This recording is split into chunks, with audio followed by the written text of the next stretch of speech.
Price Lord. ஆண்டவராகிய இயேசு கிறிஸ்துவின் பரிசுநாமத்திலே வாழ்த்துகிறேன் யாவரையும்.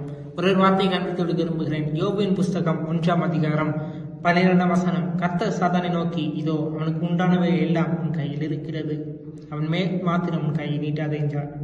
அப்பொழுது சாத்தான் கர்த்தருடைய சந்ததியை விட்டு புறப்பட்டு போனான். கர்த்தருடைய வசனம் மகிழ்ந்ததாக.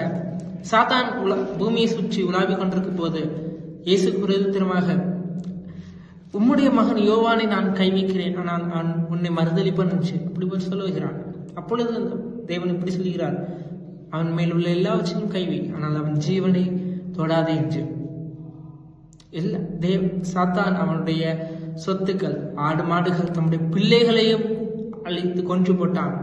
அப்பொழுதும் யோபு 21 அதிகாரத்தில் என்ன சொல்கிறான் என்றால், அப்பொழுது நிர்வாணியை என் தாயின் கற்பத்திலிருந்து வந்தேன், நிர்வாணியை எவ்வளத்துக்கு திரும்பினேன். கர்த்தர் கொடுத்தார், கர்த்தர் எடுத்தார், கர்த்தருடைய நாமத்திற்கு ஸ்தோத்திரம் என்றான். கர்த்தருடைய வசனம் மறைப்பதாக. நம்முடைய மனதில் எப்படி இருக்கிறது? நாம் ஒரு சிறிய காரியம் கைவிட்டு போனால் நாம் எப்படி ரியாக்ட் பண்றோம்? கர்த்தர் தந்தார், கர்த்தர் எடுத்தார், கர்த்தருக்கு ஸ்தோத்திரம் என்று சொல்லுகிறார். நம் மனதில் இவ்வாறாக இருக்கிறது, நம் மனதில் இவ்வாறாக இருக்கிற வேண்டும். கர்த்தர் நமக்கு கொடுத்தது அவர் எடுத்துக்கொண்டார். ஒரு காரியம் நம்மகிட்ட போகின்றால் கர்த்தருக்கு ஸ்தோத்திரம் செலுத்தி விட்டு நாம் அதை கடத்து போக வேண்டும்.